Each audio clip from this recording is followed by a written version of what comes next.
नमस्कार और हमारी आज की इस गहन चर्चा में आपका स्वागत है। आज हम समय में करोड़ों साल पीछे जा रहे हैं, मेसोजोइक युग में, जब पृथ्वी पर डायनासोर का शासन था।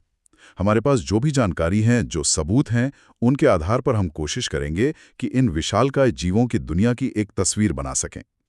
तो सबसे पहले ये डायनासोर आखिर थे क्या, और ये पृथ्वी पर कब थे, मतलब किस समय में? इनका युग था मेसोजोइक, जो करीब 2.5 करोड़ साल पहले शुरू हुआ और 6.5 करोड़ साल पहले खत्म हुआ।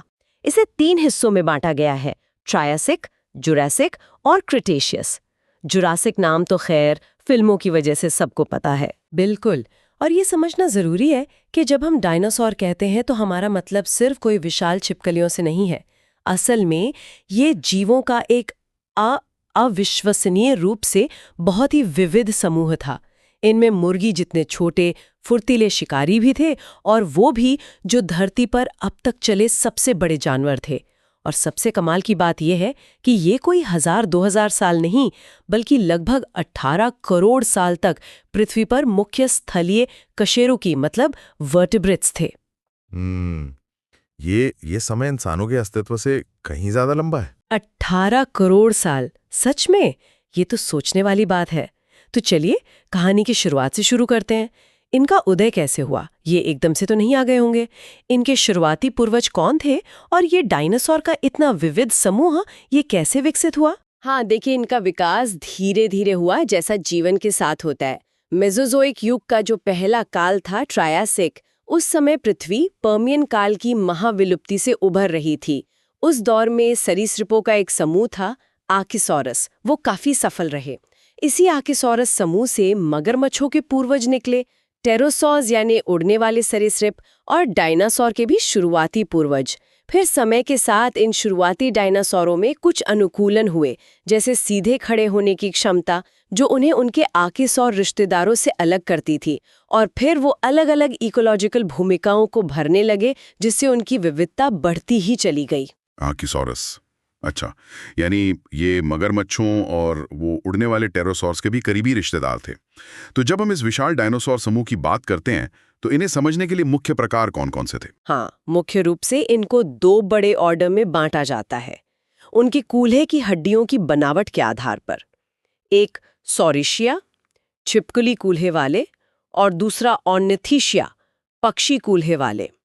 सॉरिशिया में 2 मुख्य समूह आते हैं। पहला थेरोपोड्स, ये ज्यादातर 2 पैरों पर चलने वाले मांसाहारी थे, जैसे टी-रेक्स और वेलोसिरैप्टर जैसे मशहूर शिकारी इसी में आते हैं। हालांकि कुछ थेरोपोड्स शाकाहारी या सर्वाहारी भी थे। दूसरा समूह है सेरोपोडोमॉर्फ्स। इसमें वो विशालकाय, लंबी गर्दन और पूंछ वाले 4 पैरों पर चलने वाले शाकाहारी सेरोपॉड्स आते हैं, ब्रैकियोसॉरस और डिप्लोडोकस जैसे। अच्छा, ये सॉरिशिया हो गए। और दूसरा ऑर्डर ऑर्निथिशिया, उसमें कौन से डायनासोर्स थे? ऑर्निशिया समूह पूरा का पूरा शाकाहारी था, और इसमें भी गजब की विविधता थी, कमाल की। इसमें सींगों वाले डायनासोर सेराटोप्सियन जैसे ट्राइसेराटॉप्स थे। कवच वाले डायनासोर थायरियोफोरेंस जैसे स्टेगोसॉरस, जिसकी पीठ पर प्लेट्स होती थीं। हाँ, स्टेगोसॉरस। और एंकिलोसॉरस, जिसके शरीर पर हड्डी का कवच और पूंछ पर गधा जैसा था। और वो बत्तख चोंच वाले डायनासोर भी थे। और निथोपोड्स जैसे इग्वानोडॉन और हेड्रोसॉरस। तो इनकी शारीरिक बनावट उनके बचाव और भोजन के तरीकों को साफ दिखाती है। तो ये कूल्हे की बनावट के आधार पर वर्गीकरण, ये काफी दिलचस्प है। आपने आकार की विविधता का भी जिक्र किया था, कुछ छोटे, कुछ विशालकाय। इनकी शारीरिक बनावट हमें इनके जीवन के बारे में और क्या बताती है, मतलब खान पान, रहन सहन? हाँ, बिल्कुल। उनकी शारीरिक रचना एक खुली किताब जैसी है, अगर हम उसे पढ़ना जानते हो तो। मिसाल के तौर पर उनके दांतों का आकार और घिसाव देखिए, वो सीधे उनके आहार के बारे में बताता है। मांसाहारियों के दांत तेज काटने वाले होते थे, शाकाहारियों के पिसने या काटने वाले। सही। पैरों की लंबाई और बनावट से दौड़ने की क्षमता का पता चलता है। खोपड़ी में जो बड़े छेद होते थे, वो शायद वजन कम करने में मदद करते होंगे, खासकर टी-रेक्स जैसे बड़े शिकारियों में, जिनकी खोपड़ी बहुत बड़ी थी। और क्या हम उनकी दिखावट या व्यवहार के बारे में भी कुछ अंदाजा लगा सकते हैं? जैसे आपने बताया सींग या कुछ के सिर पर कलगियां होती थीं, झालरें। बिल्कुल, जैसे ट्राइसेरेटॉप्स के सींग और फ्रिल मतलब गर्दन की झालर, वो शायद बचाव के साथ साथ अपनी प्रजाति की पहचान या शायद साथी को आकर्षित करने के लिए प्रदर्शन का भी काम करते होंगे। अच्छा। कुछ हेड्रोसॉरस की खोपड़ी पर जो खोखली कलगियां थीं, वो शायद आवाज निकालने या संवाद करने में मदद करती होंगी, जैसे आज कुछ पक्षी करते हैं। और ये सिर्फ अंदाजे नहीं है, ये बायोमैकेनिक्स और आज के जानवरों से तुलना पर आधारित है। यहीं पर पंखों का सवाल आता है। ये तो पिछले कुछ दशकों में डायनासोर की हमारी समझ को बदलने वाली सबसे बड़ी चीजों में से एक रही है ना? क्या वाकई कुछ डायनासोर के पंख थे? फिल्मों में तो अक्सर हम उन्हें सिर्फ खाल वाला ही देखते हैं। हाँ, ये अब एक स्थापित तथ्य है और जीवाश्म विज्ञान की सबसे रोमांचक खोजों में से एक है, सच में। खासकर चीन में जो असाधारण रूप से संरक्षित जीवाश्म मिले हैं, उन्होंने साफ तौर पर दिखाया है कि थेरोपोड समूह के कई डायनासोर, खासकर छोटे से मध्यम आकार वाले, पंखों से ढके थे। पंखों से ढके थे? हाँ, और ये पंख शायद शुरुआत में शरीर को गर्म रखने के लिए, इंसुलेशन के लिए या फिर प्रदर्शन के लिए विकसित हुए होंगे। तो इसका मतलब है कि पक्षियों से उनका सीधा संबंध है। बिल्कुल। वैज्ञानिक सहमति यही है कि आधुनिक पक्षी इन्हीं पंख वाले थेरोपोड डायनासोर के सीधे वंशज हैं।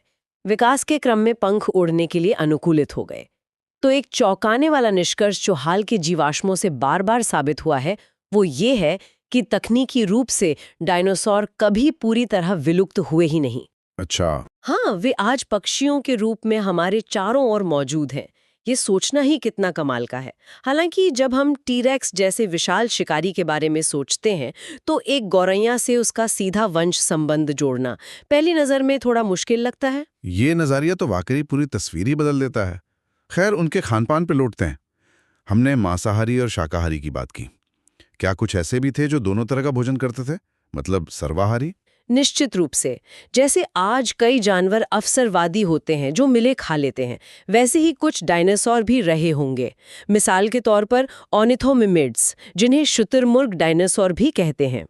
उनकी चोंच जैसी बनावट और पेट में मिले अवशेषों से लगता है कि वे पौधे, कीड़े, छोटे जानवर, मतलब जो भी मिल जाए खा लेते होंगे। अच्छा, ऑर्निथोमिमिड्स। हाँ, कुछ छोटे थेरोपॉड्स के बारे में भी यही अनुमान है। जीवाश्म दांतों का विश्लेषण और पेट के अंदर मिले पदार्थ अगर वो संरक्षित मिले, तो वो हमें उनके आहार के बारे में महत्वपूर्ण सुराग देते हैं। और उनके सामाजिक जीवन के बारे में क्या? क्या वे झुंड में रहते थे? या जैसे क्या वे अपने बच्चों की देखभाल करते थे, जैसे आज कुछ सरीसृप और पक्षी करते हैं? देखिए, व्यवहार के सीधे सबूत मिलना थोड़ा मुश्किल होता है, लेकिन कुछ संकेत जरूर मिलते हैं। कई जगहों पर एक ही दिशा में जाते हुए डायनासोर के पैरों के निशान के समूह मिले हैं, जिसे झुंड में रहने का पुख्ता सबूत माना जाता है। खासकर कुछ बड़े शाकाहारी डायनासोर के लिए, जैसे सेरोपॉड्स और हेड्रोसॉरस। पैरों के निशानों से?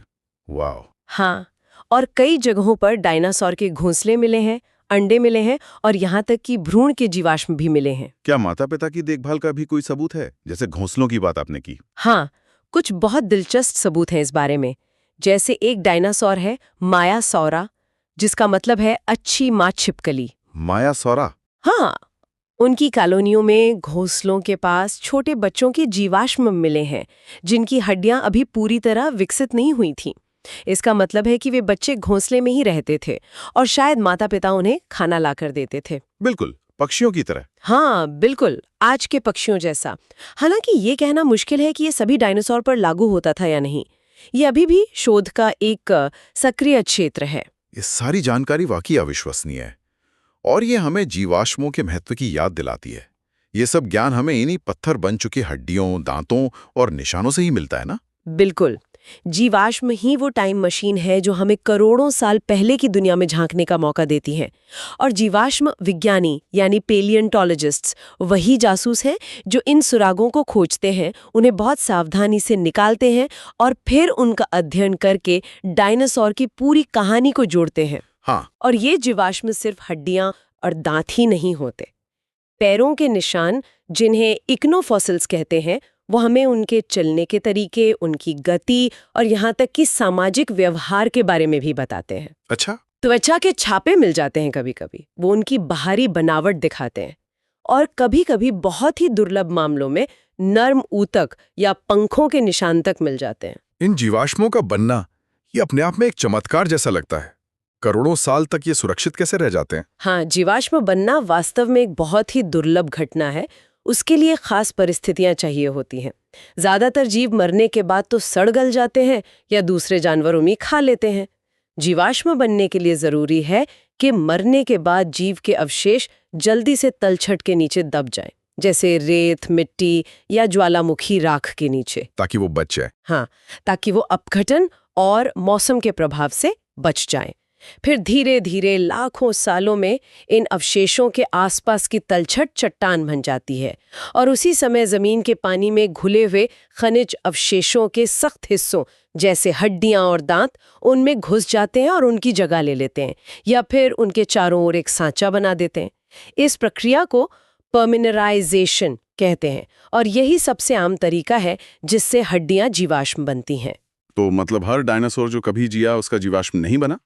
जो हमें मिलते हैं वो तो बस कुछ किस्मत वाले नमूने हैं। कुछ सबसे प्रसिद्ध खोजों का जिक्र करें तो टीरेक्स, ट्राइसेरेटॉप्स, वेलोसिरैप्टर, ये नाम तो जैसे डायनासोर का दूसरा नाम बन गए हैं आजकल। हाँ, ये निश्चित रूप से सेलिब्रिटी डायनासोर हैं। टीरेक्स की खोज ने उस राजा शिकारी की कल्पना को जन्म दिया, भले ही उसके छोटे हाथ आज भी बहस का विषय हो। हाँ, वो छोटे हाथ। ट्राइसेराटॉप्स अपने 3 सींगों और बड़े फ्रिल के साथ तुरंत पहचाना जाता है और वेलोसिरैप्टर, खैर फिल्मों ने उसे थोड़ा बड़ा चढ़ा दिखा दिया है। हाँ, जुरासिक पार्क वाला। हाँ, असली वेलोसिरैप्टर तो टर्की जितना बड़ा था और पंखों से ढका होता था, लेकिन हाँ, उसके पंजे का वो घातक नाखून बिल्कुल वास्तविक था। अच्छा। इन प्रसिद्ध खोजों के अलावा भी हर साल दुनिया भर में नई प्रजातियों की खोज होती है जो डायनासोर परिवार के पेड़ में नई शाखाएं जोड़ती हैं और हमारी समझ को और गहरा करती हैं। हर खोज कहानी का एक नया पन्ना खोल देती है। ये सब सुनकर यह सवाल और भी ज्यादा हैरान करता है कि इतने विविध, इतने सफल जीव जिन्होंने लगभग 18 करोड़ साल तक पृथ्वी पर राज किया, वे अचानक गायब कैसे हो गए? लगभग 6 करोड़ 60 लाख साल पहले क्रिटेशियस काल के अंत में ऐसा क्या हुआ जिसने उनका अंत कर दिया? हाँ, ये पृथ्वी के इतिहास की सबसे प्रसिद्ध और नाटकीय घटनाओं में से एक है। क्रिटेशियस पैलियोजीन या केपीजी विलुप्ति घटना। इसने न केवल गैर एवियन डायनासोर्स यानी पक्षियों को छोड़कर बाकी सभी का सफाया किया, बल्कि समुद्र के विशालकाय सरीसृपों जैसे मोसासॉर्स और प्लेसियोसॉर्स को भी खत्म किया। टेरोसॉर्स भी गए, कई समुद्री अकशेरुकी जैसे अमोनाइड्स और पौधों की अनगिनत प्रजातियां भी मिट गईं। ये एक वैश्विक प्रलय था। बाप रे! तो इसके पीछे कारण क्या थे? क्या कोई एक मुख्य कारण था? इस पर काफी बहस और शोध हुआ है और अब जो व्यापक वैज्ञानिक सहमति है वो ये है कि ये कई कारकों का मिला-जुला परिणाम हो सकता है। लेकिन सबसे बड़ा और निर्णायक कारक एक विशाल क्षुद्र ग्रह, एक एस्ट्रॉइड का पृथ्वी से टकराना था। एस्ट्रॉइड? कितना बड़ा? लगभग 10 से 15 किलोमीटर चौड़ा।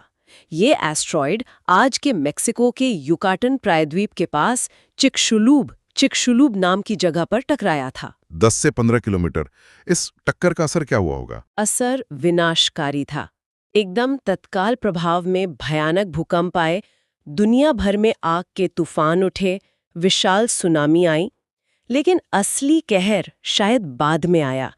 टक्कर से भारी मात्रा में धूल, चट्टान के कण और सल्फेट एरोसॉल वायुमंडल में छा गए। इसने महीनों, शायद सालों तक सूरज की रोशनी को धरती तक पहुंचने से रोक दिया। ओहो, तो अंधेरा छा गया। हाँ, बिल्कुल। इससे वैश्विक तापमान में भारी गिरावट आई, जिसे इम्पैक्ट विंटर कहते हैं। पौधों में प्रकाश संश्लेषण रुक गया और पूरी खाद्य श्रृंखला ढह गई। पहले शाकाहारी मरे, फिर उन्हें खाने वाले मांसाहारी। तो क्या ये सिर्फ एस्टेरॉइड्स की ही कहानी थी या कुछ और भी चल रहा था? एस्टेरॉइड शायद ताबूत में आखिरी कील थी, लेकिन उस समय पृथ्वी पर और भी बड़ी उथल-पुथल चल रही थी।